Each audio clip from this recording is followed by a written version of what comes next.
Greatest integer function पे देखिए normally question बन ही जाता है, लेकिन यहाँ पर थोड़ा सा एक्स्ट्रा डोज दे दिया हमें। कॉसेक एक्स भी देखना है और कॉट एक्स भी देखना है, यहाँ पे ब्रैकेट है यानी GAF के साथ। तो ठीक है, कॉसेक एक्स के कर्व की हमें नॉलेज है, उसके लिए हमें ग्रेटेस्ट इसका देखना कोई ज़्यादा टफ नहीं पड़ेगा। और जो इंटरवल है उसको ध्यान से देखो, ये हमें इंटरवल दे रखा है π/6 से 5π/6। तो 0 से पाई के बीच में जो कर्व होता है कॉसेक एक्स का, वो कुछ इस तरह से बनता है। ये तो साइन एक्स का कर्व होता है ना, ये साइन एक्स का है। कॉसेक एक्स में क्या होता है, ये कर्व ऊपर की तरफ इस तरह चला जाता है। ये कॉसेक एक्स को लर्न करने का तरीका भी है, क्योंकि ये दोनों लाइन जो होती है x=0 और x=π, ये हमारे इसके वर्टिकल एसिम्पटोट्स बन जाते हैं। ठीक है, तो π/6 यहाँ पर कहीं है, और π/6 आगे चले, पाई से पीछे जाएंगे π/6, तो यहाँ पे कहीं आपको π-π/6 मिल जाएगा, दैट इज कॉल्ड 5π/6। तो हमें π/6 से 5π/6 से रहना। देखो भाई, मैं तो इसके केवल इंटीग्रेशन की बात कर रहा हूँ, अभी बाद में 8 और 2/π लगा लेंगे, है ना। तो जब भी GIF में क्वेश्चन होता है, यानी ग्रेटेस्ट इंटीजर फंक्शन में क्वेश्चन होता है, तो हम अपने कॉसेक एक्स के ग्रेटेस्ट से कर्व बना लेंगे और उसको देख लेंगे क्या बनता है। तो अब आप देखिए π/6 से 5π/6, यानी कि यहाँ पे आपको जो कर्व मिलेगा कुछ इस तरीके से दिखाई देगा। π/6 पे आपको क्या देगा, हाफ देगा। कौन, साइन। तो कॉसेक कितना देगा बेटा, 2 देगा। ऐसे π/6 पे साइन कितना देगा, हाफ देगा। तो ये कितना देगा आपको, फिर से 2 देगा। तो एग्जैक्टली यहाँ पे भी आपको इसी तरह से 2 मिल जाएगा। तो अब देखिए, हमें तो π/6 से केवल 5π/6 के बीच में रहना है। तो आप देखिए, केवल एक इंटीजर 1 मिलेगा, जो कि हमें कब मिलेगा, π/2 पे, है ना। तो जो भी वैल्यू होगी, क्योंकि कॉसेक एक्स हमेशा कहाँ से कहाँ तक रहेगा, कॉसेक एक्स की वैल्यू जो होगी π/6, अगर x π/6 से 5π/6 है, देखो ध्यान से देखते हो, बिल्कुल ग्राफ से क्लियर होता चला जा रहा है। तो हमारी y की वैल्यू हमेशा ये वाली रहती है, कहाँ से कहाँ तक, ये वाली। ये कर्व जो है हमारा वैलिड है, इतना कर्व वैलिड है हमारा π/6 से 5π/6 तक। तो जो भी वैल्यू होगी, जो ग्रेटेस्ट मिलेगा वो यहाँ से मिलेगा। तो कॉसेक एक्स हमेशा 1 से 2 के बीच में है ना। तो डेफिनेटली हमें जो इसका जो ग्रेटेस्ट इंटीजर फंक्शन जो मिलेगा, क्योंकि कॉसेक एक्स आपका 1 से लेकर 2 के बीच में जाएगा, तो कॉसेक एक्स का ग्रेटेस्ट हमें हमेशा क्या मिल जाएगा, 1 मिल जाएगा, क्योंकि इसका ग्रेटेस्ट इंटीजर 1 मिलेगा, जो भी नंबर है। अच्छा, इस बात से कभी डेफिनेट इंटीग्रेशन में या एरिया निकालते हुए कंफ्यूज मत होना कि सर ये तो 2 इंक्लूड होगा या एक्सक्लूड होगा, क्योंकि एक पॉइंट मिलता है तो उससे एरिया, पॉइंट का तो एरिया 0 ही होगा। इस वजह से कभी भी एंड पॉइंट्स पर या किसी इंटरमीडिएट पॉइंट पे आपको कोई वैल्यू हटानी हो या जोड़नी हो, तो किसी एक पॉइंट के लिए कभी भी परेशान होने की जरूरत नहीं है। तो ये आपका 1 मिल गया, इंटीग्रेशन इसका क्या हो जाएगा, x, और लिमिट अप्लाई कर देते हैं, है ना। लिमिट क्या है, π/6 से 5π/6। तो 5π/6 माइनस π/6, ये वैल्यू 4π/6 आ जाएगी। तो ये सीधा सीधा 2π/3 बन जाएगी। ठीक है, तो ये रिजल्ट तो हमें दे रहा है इंटीग्रेशन 2π/3। अब बात करते हैं कॉटेक्स के बारे में। तो कॉटेक्स का कर्व भी हम बनाना जानते हैं। 0 से पाई के बीच में ये कर्व डिक्रीजिंग बनता है ना, कुछ इस तरीके से देखिए, यहाँ पे π/2 है, यहाँ पर पाई, और ये कर्व डिक्रीजिंग इस तरीके से आएगा, इस तरह से कर्व बनेगा। तो आप देखिए, π/6 से 5π/6 जाना है, सिमेट्रिक है। इधर से π/6 आगे चले तो इधर से π/6 पीछे चलेंगे, तो π-π/6 पे पहुंचेंगे, यानी कि 5π/6 पे पहुंचेंगे। तो 5π/6 पे आपको ये माइनस, अच्छा ये यहाँ पे √3 देगा और ये -√3 देगा। भाई सिमिट्री भी लग रहा है, इतना दिमाग लगाना नहीं चाहिए कि ट्रिग्नोमेट्री सोचते रहे। फिर ये इंटीग्रल वैल्यू आपको कब देगा, π/4 पे देगा। जहाँ पे इंटीजर होता है वहाँ पे हम ग्रेटेस्ट को ब्रेक करते हैं ना, हमें मालूम है।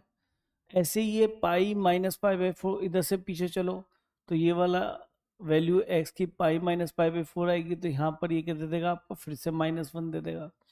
तो आप नोटिस करें, जैसे ही आप का जो कर्व वैलिड है वो यहाँ पर वैलिड है, बस केवल ये इतना पोर्शन। अब आप नोटिस करो, अगर मैं पाई बाई 6 से पाई बाई 4 तक जाता हूँ तो √3 जो कि 1.732 होता है, तो 2 तक तो नहीं पहुंचा।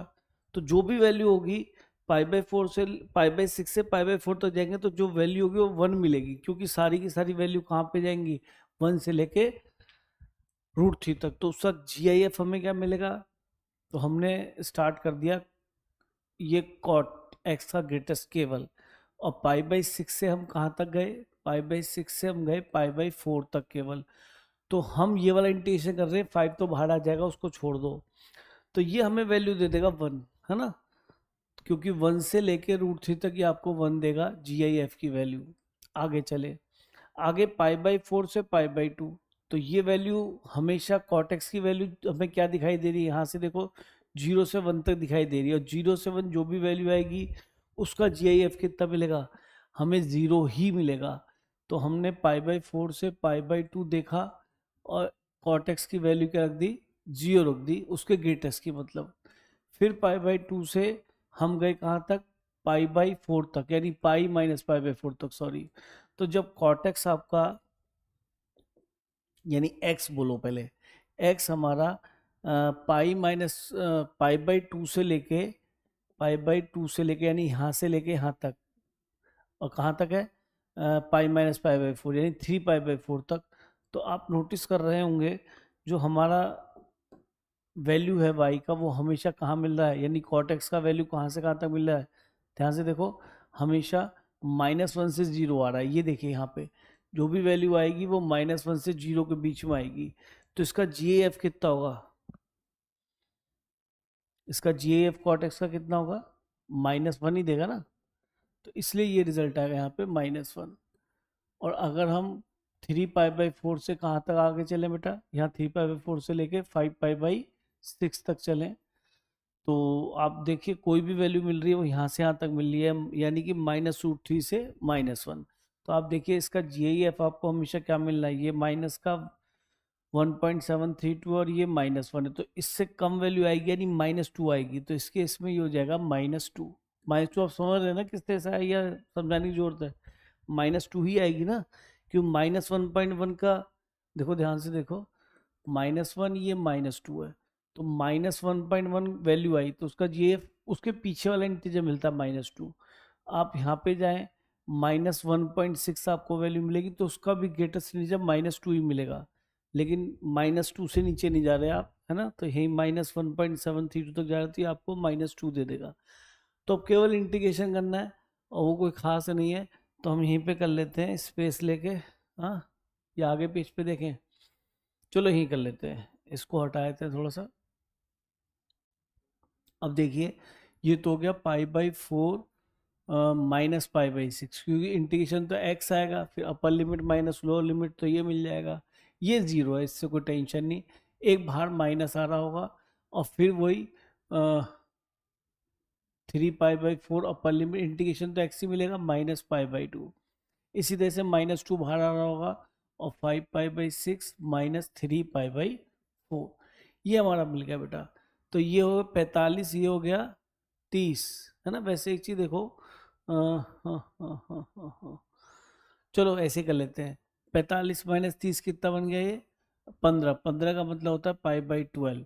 अच्छा ये है 135 और ये है 90, है ना, तो फिर से 45 हो गया, तो माइनस का पाई बाई 4 आ गया, ठीक है। अच्छा फिर यहाँ देखा, ये है, ये पाई बाई 6 30 होता है, तो 3 पंजे 15 यानी कि 150 हो गया, और ये है 135, तो फिर से बच गया 15, तो माइनस माइनस ट्वाइस ऑफ 15, 15 होता है हमेशा पाई बाई 12, तो ये है पाई बाई 12, ये 2 पाई बाई 12, तो माइनस पाई बाई 12 आ गया, और माइनस पाई बाई 4, तो ठीक है, ये हो गया 300 ऊपर से गुणा कर लो, तो -4 pi by 12, it means -pi by 3 आ गया ये। तो ये इंटीग्रेशन -पाई बाई 3 है, ये इंटीग्रेशन 2 पाई बाई 3 है। अब वैल्यू पुट करनी है, तो रख देते हैं, थोड़ा सा स्पेस यहाँ से ले ही लेते हैं, ठीक है जी।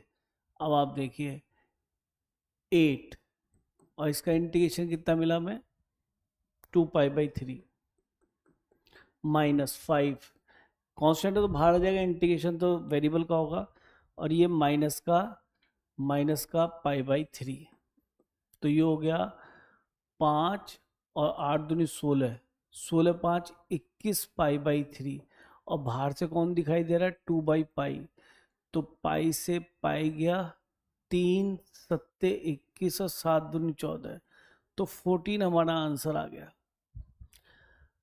अच्छा ये बात तो ठीक है कि हम GIF से कर गए क्वेश्चन को, अप्रोच ठीक है, लेकिन यहाँ पर कॉर्टेक्स से मुझे GIF से एक चीज़ याद आ रही है, अगर आप चाहें तो एक अप्रोच और बताता हूँ केवल इस क्वेश्चन के लिए, इसमें वो अप्लाई नहीं हो पाएगी।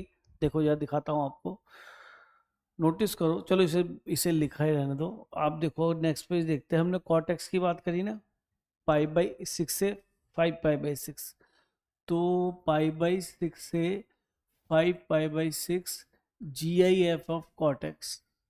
देखो यहाँ पे एक चीज नजर आ रही है कि ये दिस प्लस दिस पाई बन रहा है, तो एक किंग प्रॉपर्टी होती है जो कि कुछ इस तरीके से होती है कि A2B fx/dx, तो we can write A2B x is replaced by a plus B, यानी कि lower limit plus upper limit minus x, we can replace x by this a plus B minus x.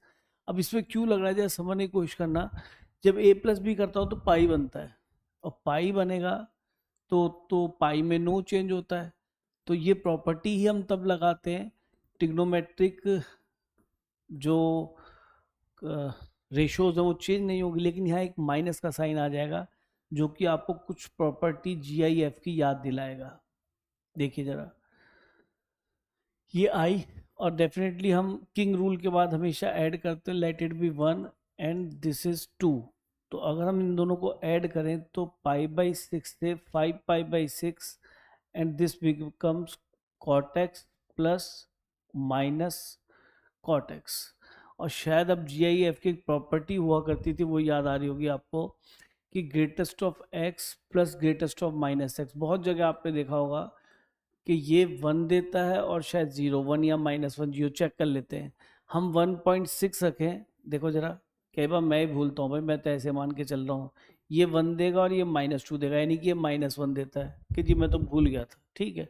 और अगर हम integer रख दें, मान लीजिए हमने 2 रख दिया x को, तो ऑब्वियस है ये आपको 2 देगा, ये -2 देगा। तो इतना तो याद कर लो यार कि अगर x इंटीजर है तो ये, अगर x इंटीजर नहीं है तो ये, ठीक है। तो इतना ध्यान आ जाए, मैंने जान के -1 पहले लिखा था ताकि कोई सोचे कि याद ही रहता है, अभी याद ही क्यों रहता है, हम भी भूलते हैं, हम रख दिया उसको 1 और -1 एक बार। हाँ इतना ध्यान जो रहना चाहिए कि इंटीजर्स के लिए थी, एक नॉन इंटीजर्स के लिए थी ये प्रॉपर्टी, क्या ठीक है सर।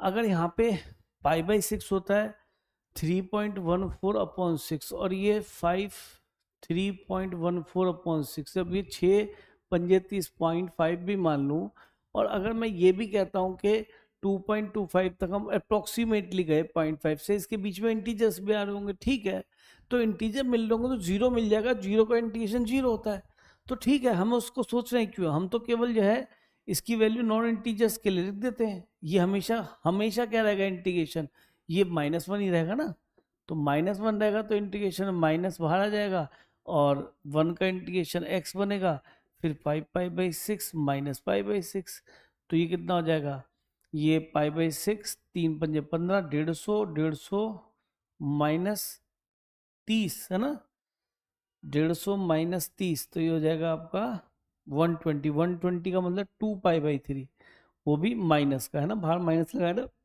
2i, तो 2i की वैल्यू 2 से 2 कैंसिल हो जाएगा, तो i कितना आ जाएगा आपका -π/3।